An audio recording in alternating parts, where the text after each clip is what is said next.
They live in castles, they wear crowns. But behind the ceremony lies a web of secrets, scandals, and rules so bizarre, they sound made up. What if we told you royal children aren't allowed to eat junk food or wear trousers after age 7? That 2 heirs can never fly on the same plane? What about a secret plan for national mourning so strict? Even comedy is banned from TV. And then there's the money. Trillions built on the backs of slavery, hidden fortunes, and royal loopholes to dodge tax. This is the true story of Britain's most powerful family, from the strange rules that control their every move to the dark legacy that still casts a shadow today. Welcome to History 101.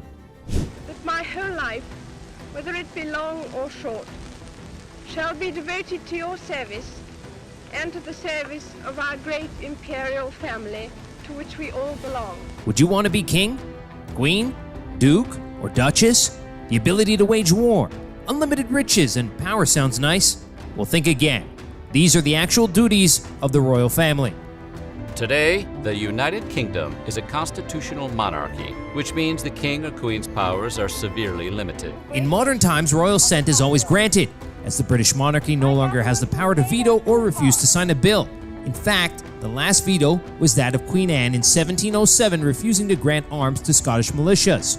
This formality marks the final stage of the legislative process. The last time a sovereign appeared in person at Parliament for this purpose was during the reign of Queen Victoria in 1854. But royal assent is most commonly granted in writing via what are called letters patent. Perhaps the most significant ceremony she performs is the annual opening of Parliament. Each May, a new session of Parliament begins. Over the course of her decade-long reign, she has only been absent from this duty a few times. In addition, the Queen organized an extravagant dinner at Buckingham Palace for visiting heads of state. These formal events usually include elaborate menus and goodwill toasts. Many American presidents who visit the United Kingdom on official state visits have received this treatment, including the Bushes and Obama. The Queen, of course, did not do this alone. Prince Philip helped shoulder some of her responsibilities for decades. Their children, Prince Charles, Princess Anne, Prince Andrew, and Prince Edward, also take on royal duties full-time, as have some of the royal grandchildren. Some members of the royal family are considered full-time working royals, dedicating their time solely to performing official duties on behalf of the monarchy. Others, however, balance royal responsibilities with their own careers outside of the royal family. The Queen's granddaughters, for example, Princesses Beatrice and Eugenie, both also have jobs outside the royal family. Princess Eugenie has worked as a benefit auctions manager at the online auction house Paddle 8 in New York, as an associate director at the Hauser & Wirth Art Gallery in London. Overall, the royal family works as a form of public service. Royal labor usually means attending a wide range of functions, from public charity events to private meetings, openings, and just about everything in between. The Queen herself has undertaken a lot of these, but anyone in the family is eligible to attend as a royal representative. Another big component of royal duties is entertaining. The royal family hosts an estimated 70,000 individuals every year for different official events. One of the biggest series of events each year are the Royal Garden Parties, which host 30,000 people in London and Edinburgh throughout the summer. Those attending usually work in public service. Twice a year at these garden parties, on New Year's and the Queen's birthday, the Queen announced a list of people who would receive knighthood and appointments into royal orders. Some of the more famous individuals who have received knighthoods include Anthony Hopkins, Elton John, Dame Judi Dench, Alfred Hitchcock, and Richard Branson. One of the most significant and meaningful duties of royal family members is to act as patron to charities. These charities usually reflect their interests. Each high-ranking member of the family chooses a variety of charities to patronize. During her reign, Queen Elizabeth II has been patron to over 600 charities and organizations, raising over £1 billion. Some of the charities and organizations she has been associated with include the British Red Cross, Cancer Research UK, Save the Children UK, the Royal National Lifeboat Institution, and the Royal Society for the Prevention of Cruelty to Animals. Catherine, Duchess of Cambridge, majored in art history at the University of St. Andrews, and now patronizes a number of arts organizations, including London's National Portrait Gallery. Prince Harry, along with his wife, Meghan Markle, announced their decision to step down as senior members of the British royal family in January of 2020. The arrangement was finalized in March 2020, following negotiations with the Queen and other senior members of the royal family. As was speculated, the couple, who left full-time royal work in March of 2020, will no longer keep their patronages, which is their royal involvement with numerous UK charities. Although they still retain the titles of His and Her Highness, they have stopped using them. They also still hold their Duke and Duchess titles. As previous official ambassador to the United Kingdom and head of the Commonwealth of Nations, the Queen made many voyages. The Queen prepares for her brief tour of the islands, which hold a special place in our history, for they form the oldest self-governing colony in the empire.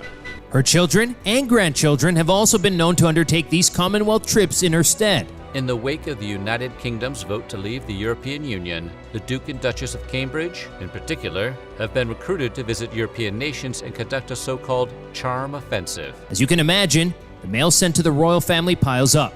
Fan letters, patronage requests, invitations to formal functions. On average, the members of the royal family receive and respond to around 100,000 pieces of mail annually. The Queen herself is shown almost all of her correspondence on a daily basis by one of her private secretaries. But one thing that was never accepted by the Queen was unsolicited gifts. It's been wonderful to have. How lucky we get technology and I can speak to you all, which is splendid nowadays, isn't it? The British legacy is tainted by decades of colonialism, enslavement, and exploitation. But what does this ripple effect look like today, and just how wealthy is the royal family? Early 2021, an investigation found that the Queen successfully lobbied Parliament to keep her private wealth hidden from the public. Also, in 2021, Forbes estimated that the royal family's holdings were worth over a staggering $28 billion. The royal family helped create, fund, and expand Britain's massive slave economy, enslaving 6 million Africans. While Queen Elizabeth and Prince Charles did pay some voluntary taxes, the British monarch is exempt from paying most other taxes, including inheritance tax. The crown of the United Kingdom of Great Britain and Northern Ireland come to the Prince Charles Philip Arthur George. Charles will inherit from the late Queen's private estate worth $737 million without having to pay the 40% tax rate that everyone else does. With Charles's succession to the throne, Prince William will also benefit greatly as £1 billion worth of property will now pass to him. Keeping these numbers in focus, let's see what's in part led to them.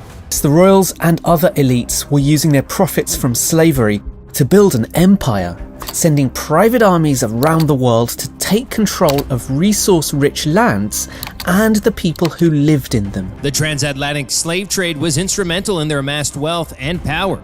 Many of those trafficked were branded with DY, the initials for Duke of York. He led the company and later became King James II.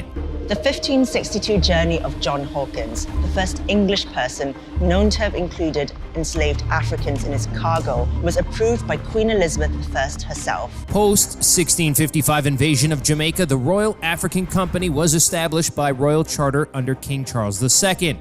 The company's purpose was to transport African slaves to the British colonies in North America and the Caribbean. It granted a monopoly on trade with West Africa and became the largest English slave trading company during the early 18th century. The company also played a significant role in the triangular trade. The first leg of the journey carried cargo like textiles, iron, alcohol, firearms, and gunpowder. An estimated 2 million enslaved Africans died over the course of the Middle Passage. The Royal African Company would also protect the British monopoly against the Dutch, who were major rivals at the time. At the same time, investments in the East India Company also brought significant wealth and power to the monarchy. From the darkest days of our past and the appalling atrocity of slavery, which forever stains our history, the company was eventually dissolved in 1752 due to mounting criticism of the slave trade and competition from other trading companies. In 1833, when slavery was abolished in the British Caribbean and in Mauritius and the Cape, £20 million was paid in compensation to the slave owners because they were seen as having lost what was called their property. Of those £20 million, almost $10 million remained in Britain, further indicating that there was a significant presence of slave owners in the country. Britain's shameful history of slavery is inextricable from the royals who were so eager to profit from it, and that barbaric legacy extends today. Beginning with India in 1947, Many former colonies have expressed their desire to leave the Commonwealth, push for an apology. Zimbabwe and Gambia are the most recent countries to have left the Commonwealth. Earlier this year, Will and Kate were embarrassed on their tour of the Caribbean. Prince William addressed his nation's horrific and criminal history, but words neither satisfied the Caribbean people nor compensated them. The appalling atrocity of slavery forever stains our history. I want to express my profound sorrow. According to historians, it is difficult to determine the exact amount of wealth the monarchy obtained from the slave trade, therefore how much is owed in reparations. It's complex to calculate, but some estimated figures for reparations suggest that the UK owes a staggering amount of money, around $10 trillion to the Caribbean and to Africa each, and $44.6 trillion to India. Many British families and institutions became wealthy from the profits of the slave trade. King William III was one of the original shareholders of the Royal African Company. In 1689, the king secured and remodeled Nottingham House, subsequently renamed Kensington Palace. He also renovated Hampton Court Palace. The dehumanization, you can't compensate for that, but we can all work together toward doing what we can. The human cost of the slave trade was immense, and the legacy of racism and inequality that it left behind continues to be felt by many nations. As a black person, I just can't relate to an institution that was been founded on colonialism, imperialism, and enslavement of my ancestors. With a new British monarch sat upon the throne, the question lingers. Will His Majesty, head of the Commonwealth, defender of the faith, be open to reparations? Or will this matter continue to be passed on in silence by the monarchy? Being a royal kid means you get to live a luxurious life in the palace. However, the actual royal kids don't have it as easy as you think, as there are certain conditions that they must adhere to. In today's video, we're taking a look at 15 rules that the royal kids must follow. Number 1, wardrobe restrictions. The dressing rules for the royal kids mean that they are not allowed to dress too casually. Kids below the age of 7 should only wear shorts, while long pants are supposed to be for older boys. For little girls, it is prohibited to wear any tiaras. Overall, the outfits should be modest and elegant. Number 2, dating rules. Even though the young royals cannot date anyone yet, they will be ready someday. When the day comes, royal children must have to proceed by these rules. They cannot date anyone without first being friends with them. Moreover, while choosing a life partner, the royal kids must get the person approved by the queen. Quite an interesting process, no? Bowing or curtsying in the queen's presence. The royal family members must follow a certain practice in order to greet each other. When greeting a male royal, it's customary to bow your head, while a curtsy works for greeting a female royal. The royal kids start following these practices by the age of 5. However, these are not obligations, but traditions that are followed among the royals. Number 4, they have to accept gifts, but can't keep them. That's right, while the royal kids are instructed to accept a gift with a smile, they may not be allowed to keep it with them. Little royals often receive presents while they are out at events. However, these gifts are taken away from them. Well, who needs gifts when you're a royal kid, right? Number 5, studying multiple languages. If you see a royal kid speaking Spanish or French, don't be surprised. Since the royal families travel abroad, they deal with foreign representatives. It is obligatory for every royal to learn multiple languages, and of course, the children are no exception. Number 6, perfect etiquette. Just like everything, these are strict rules for the etiquette of the royal kids. From a very early age, royal kids are taught things like how to sit and eat at the dining table, how to behave in public, and how to greet important people. Their learning even includes how to talk with the right voice level. I like David Attenborough. I like Spanish. Do you like Spanish too? Number 7, public appearances. As a member of the royal family, royal kids have to appear at public ceremonies every now and then. However, there are certain rules that they must follow while at public events. Royal kids are not allowed to give autographs or take selfies with the general public. The only thing they are allowed, though, is a gentle handshake. Number 8, private school only. Unlike other parents, royal parents don't have the choice of sending their kids to any school they want. Yes, as per the royal protocols, the children of the family must go to a private school only. Currently, Prince Charles and Princess Charlotte are also studying at a private elementary school in London. Number 9, who gets to rule?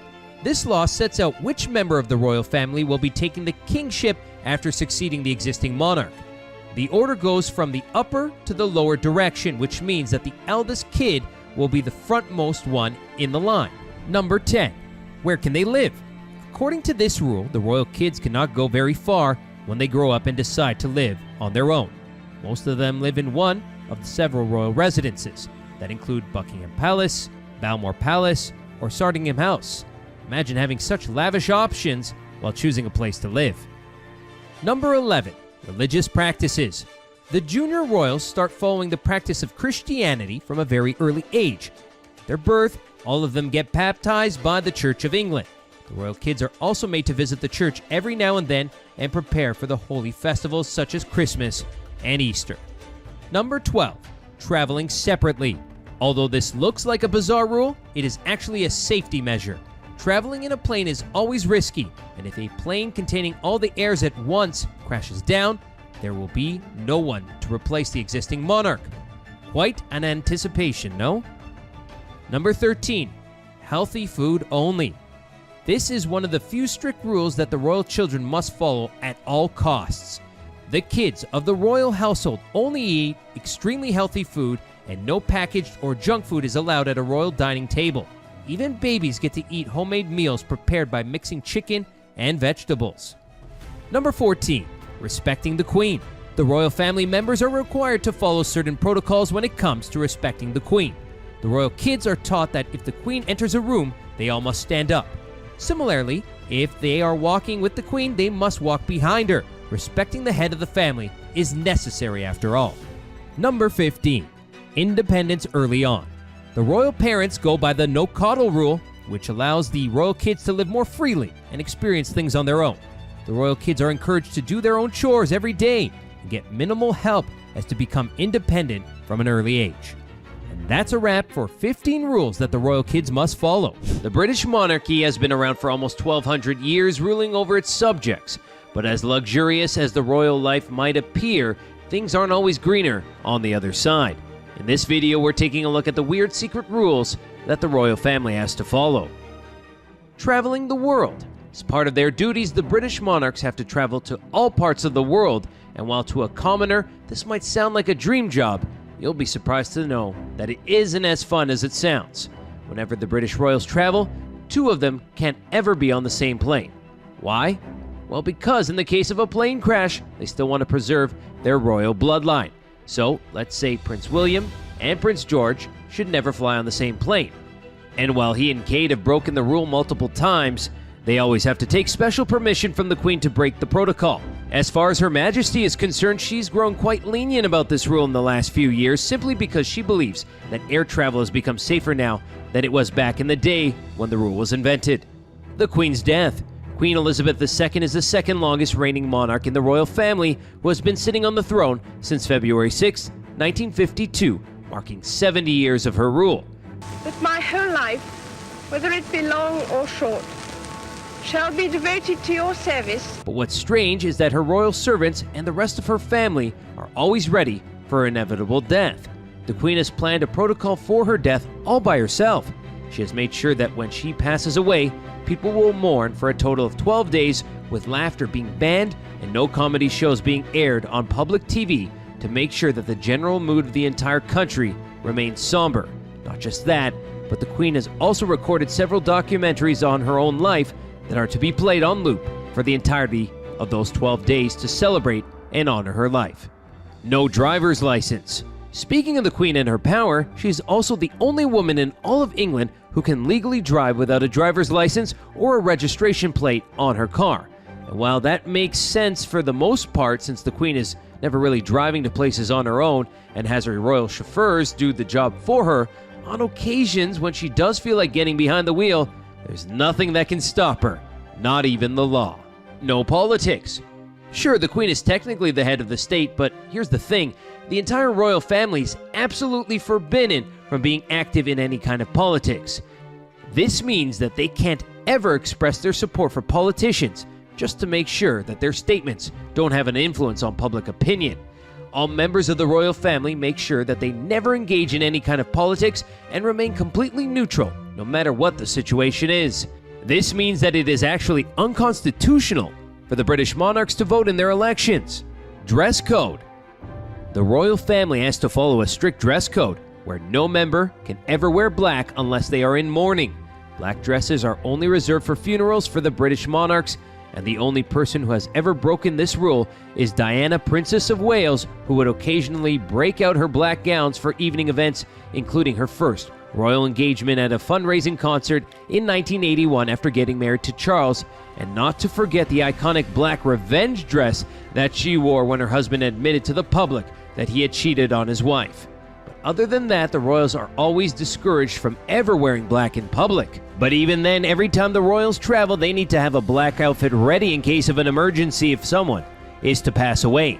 This rule was drafted when Queen Elizabeth was on vacation in Africa and her father, King George VI, suddenly died.